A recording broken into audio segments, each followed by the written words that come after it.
Yahar mateys! Welcome to the seas. This is Damron. We're playing the Sunken Kingdom update, part of Season 4 in Sea of Thieves that just came out.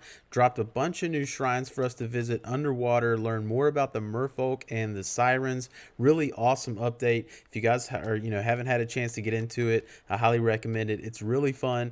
We're going to cover all the commendations in this update, but I'm going to split it up in a couple of videos because there are several different shrines, each with their own collectibles, each with their own puzzles, so it'll be easier, for people if you're searching, you can find exactly what you're in the midst of doing.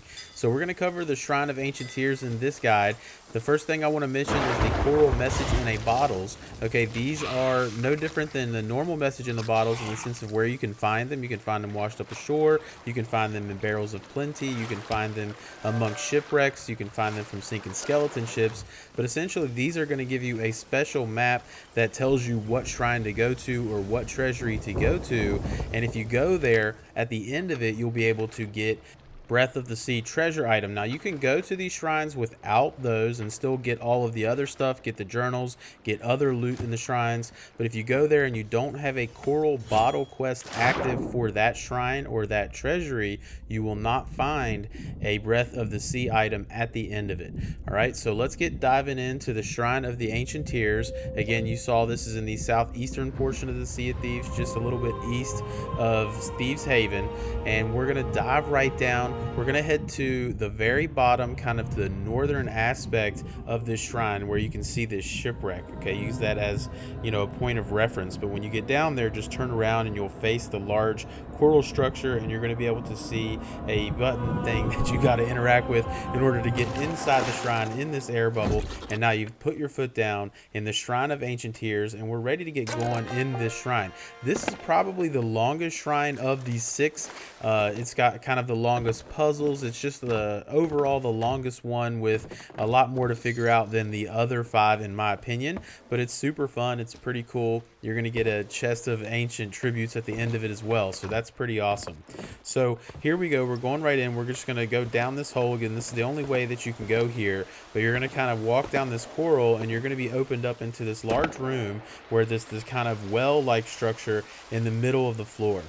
The first thing that we need to do is grab our first journal, so we're going to drop down here, and if you look in the southeastern portion of that lower portion where this kind of stone-like structure is, you're going to see this journal sitting right at the foot of that kind of stone structure.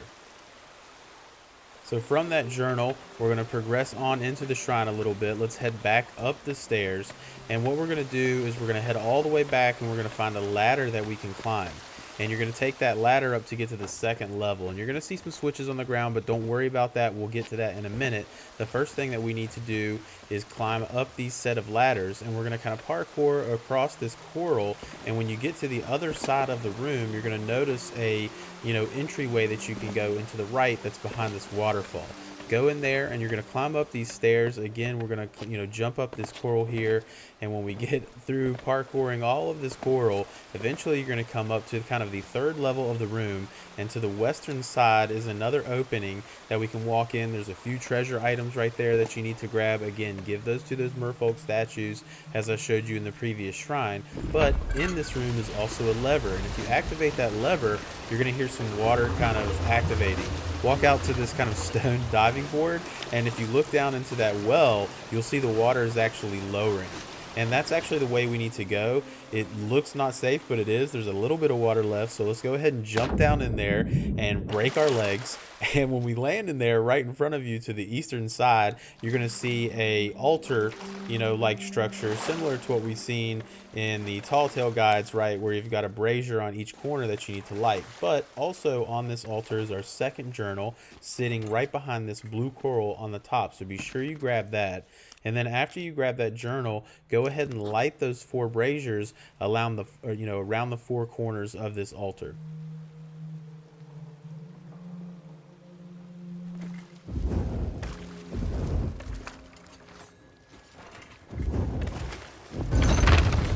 Once you've lit the 4 braziers, a door to your left is going to open, but also a door to your right. And if you have a quest for the coral bottle, in the bottle quest, this is where you're going to pick it up. Okay, so this is the location of the Breath of the Seas, and we got to collect 30 of these for one of our commendations. So right here to the right, after you activate that brazier, you can pick up this Breath of the Sea. And this is a very valuable treasure item. You can sell it basically like mermaid stones and siren gemstones. You can sell it to any vendor. So they're very similar. You can get sapphire ones, emerald ones, and rubies just the same. So that's awesome. So let's pick that up, and then we're going to take the other door that opened all the way up to this path, and you're going to see another switch that we can interact with. If you interact with that switch, it's going to open the wall right to your right, and that's going to lead you back into the main area that we were just in with that large kind of well-like structure in the center of the room. So be sure you give your chest to this, merfolk statue. This is how we're storing them. So collect all your treasure and do all of that. Once you've done that, now we need to light some braziers in this room.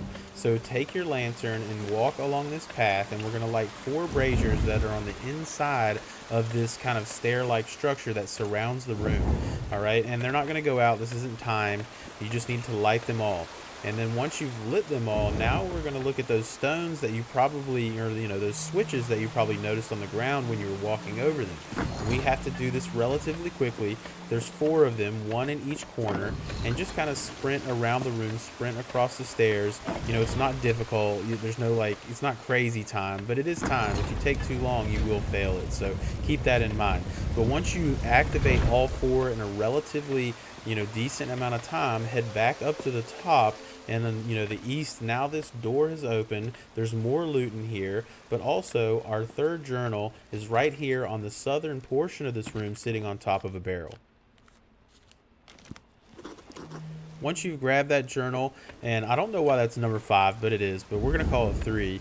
On the right-hand side of this room is 2 braziers that we need to light, and on the left-hand side of this room is also 2 more braziers that we need to light. So now we've lit a total of 8 braziers in here and in this outer room, and once you've lit all 8 of those, now you can see the doorway on the opposite side, or the western portion of the room, is now open. So now we can go in here behind this waterfall, and this is actually kind of the last section, but it's comprised of 4 different tunnels that have puzzles that we need to figure out. So if you walk straight back, you're going to notice 4 pillars, one with a crab, parrot, turtle, and a butterfly. If you look at the foot of the one that has the crab on it, you're going to find your 4th journal. And that's all we need to do in here right now. As we kind of progress through the puzzle in this area, the flames atop of these statues with the different animals will light. And that's based on us lighting the corresponding braziers in the hallways that correspond to that animal. So if we back up a little bit, this is our first hallway. It's kind of going north and south. And essentially what you're looking for are braziers to light, as well as switches that we're going to have to hit relatively quickly in order to open the door into the next area. So you can see this butterfly on the ground and a locked door. So here's a switch with a butterfly next to it. The first thing we have to do is light the corresponding braziers in this hallway. So there's one right next to that switch, and if we go across to the other side of the room, there's going to be 2 over here, one immediately to the right, and then the other one, if we kind of go around the corner where this blue coral is, or just a blue wall, I guess, on the back side of this is our 3rd brazier. And next to all of those are switches. Now the braziers aren't timed, but the levers are, so you want to activate it and go relatively quickly and make sure you activate all 3 of them relatively in a close amount of time. And if you do it fast enough, the door will open into the next hallway and you've completed the butterfly section. And now we're on into the next section, which is the turtle area. And here there's 6 braziers that we need to light. The first one is going to be right here on our right, just as we kind of get into this hallway. As we progress up a little bit, you can see you can go right or keep going straight. If you go, keep going straight, there's another brazier right here to the left. And then all the way back to the door is another one on the right. And you can see the turtle symbol with that door that will eventually open.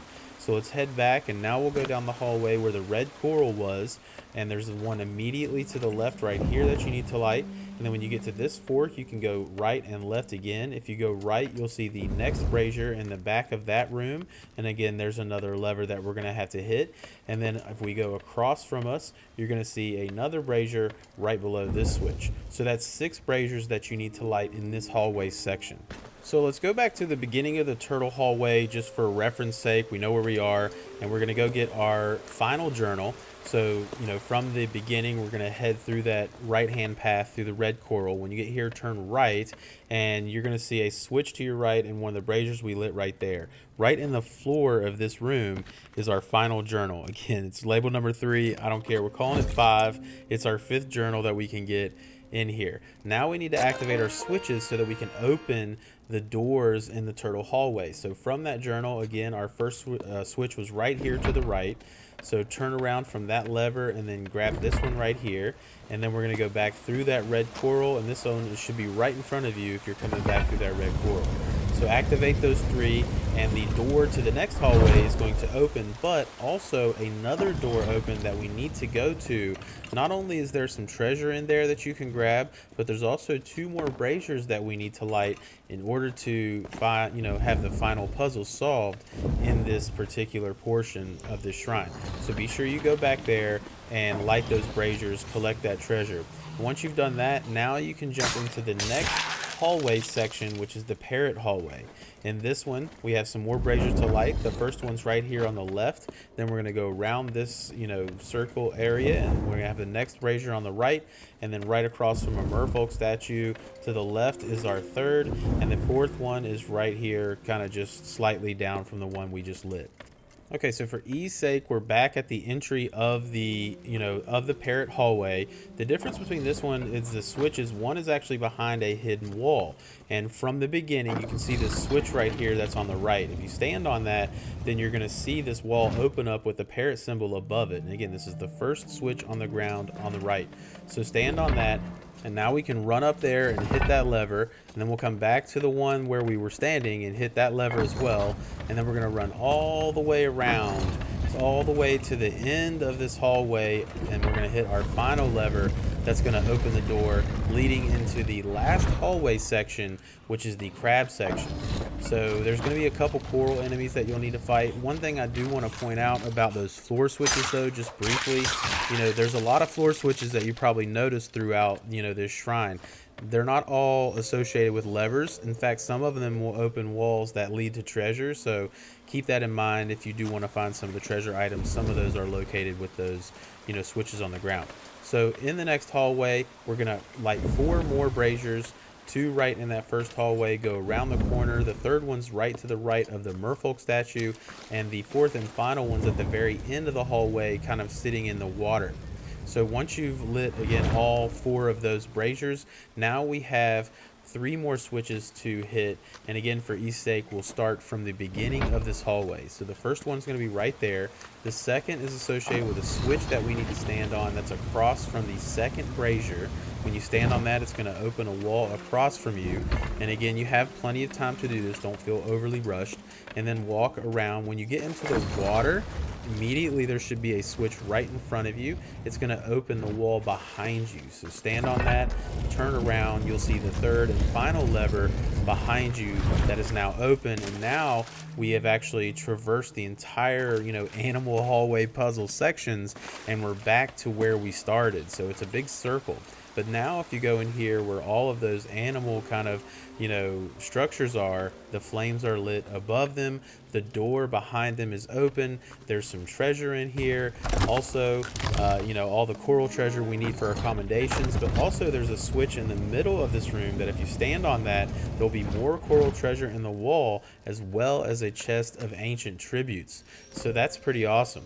So that's actually going to wrap it up for the Shrine of Ancient Tears. You can stack everything into your mermaid and take that, or you can, if you probably noticed this lever over here, this is actually an elevator.